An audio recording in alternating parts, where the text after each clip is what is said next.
we've got four main expressions at the moment. We've got the South Island Single Malt, 25-year-old, it's a lightly peaty whisky. We've got the High Wheeler, 21-year-old. Both of these are aged in American Oak ex-bourbon. And then we go into our more popular whiskies, which are the Omaruvian and the Doublewood. Now these two have been aged in both American Oak ex-bourbon and New Zealand red wine casks. So they really are unlike any other whisky in the world, and they're incredibly popular. We have two special releases we've undertaken in the last 2 years. Our 1987 30-year-old single malt, or the Otago commemorative cask. We also launched this year the Spirit of Munro, and that was a commemorative whisky honouring the achievements of that legendary Southlander, Bert Munro. Crowdfunding is critical for our future and our longevity. It will assist us in undertaking our own production at volume and at good cost. But without production, we don't have a future.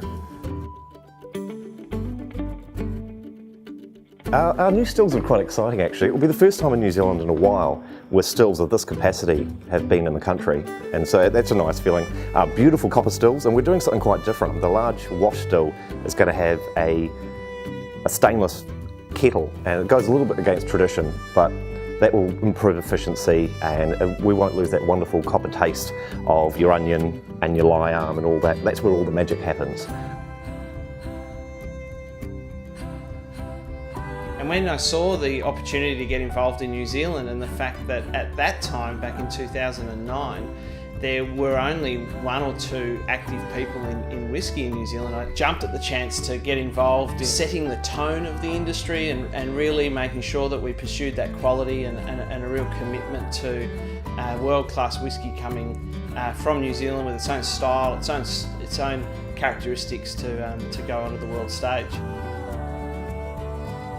We have secured a fabulous premise not far from here. It keeps us within the precinct, which is a recognised tourist area.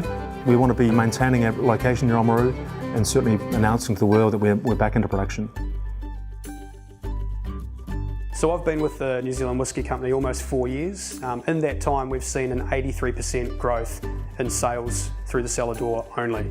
Now we've got a really small space currently in the cellar door, so what crowdfunding will enable us to do is expand into a much larger space. Currently we can get about 10 or 15 people in the cellar door. With a larger space we can get up to 50 people in the cellar door, so we're going to see a huge growth of tour groups here. The building's beautiful, but you can't fit a still in here. I can't get a concrete floor in here. That's the problem when you have a 130-year-old building, is you have to look after it. It's like having a convertible and you have a big family and it's only got 2 seats. As beautiful as that car is, you can't use it. And unfortunately, this building has just outgrown its purpose. The crowdfunding would just to get us in a building that's purpose-built, that ticks all the boxes, is what we need for this. Because how can we grow when we're restricted by the house that we live in? Here we are inside the old Northern Hotel. As you can see, it's a pretty rough looking blank canvas, but what crowdfunding will enable us to do is turn this rough old space into a beautiful cellar door that people can come into and experience our great whisky in. A stone's throw from our current premise.